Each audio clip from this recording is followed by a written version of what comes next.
તો દરેક શુભ કાર્યની શરૂઆતમાં સૌપ્રથમ આપણે ગણેશજીની પૂજા કરીએ છીએ, પરંતુ દરેક નાના મોટા શુભ કાર્યોમાં ગણેશજીની પૂજા કેમ કરવામાં આવે છે? તો પૌરાણિક કથાઓ અનુસાર એક વખતની વાત છે જ્યારે દેવતાઓ વચ્ચે આ વાતને લઈને તકરાર થઈ કે પૃથ્વી ઉપર સૌપ્રથમ કોની પૂજા કરવામાં આવશે.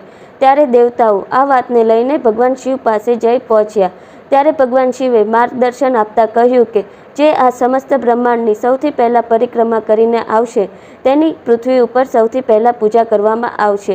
ત્યારે સમસ્ત દેવતાઓ પોતાનું વાહન લઈને બ્રહ્માંડની પરિક્રમા કરવા માટે નીકળી ગયા. પરંતુ ગણેશજીએ બ્રહ્માંડની પરિક્રમા ના કરી અને તેમના માતા પિતાની ચારે બાજુ પ્રદક્ષિણા કરવા લાગ્યા અને 7 વખત પ્રદક્ષિણા કર્યા બાદ માતા પાર્વતી અને ભગવાન શિવના આશીર્વાદ લીધા. અને થોડી જ વારમાં દેવતાઓ બ્રહ્માંડની પરિક્રમા કરીને પાછા આવી ગયા અને જોયું તો ગણેશજી સૌથી પહેલાં આવી ગયા હતા.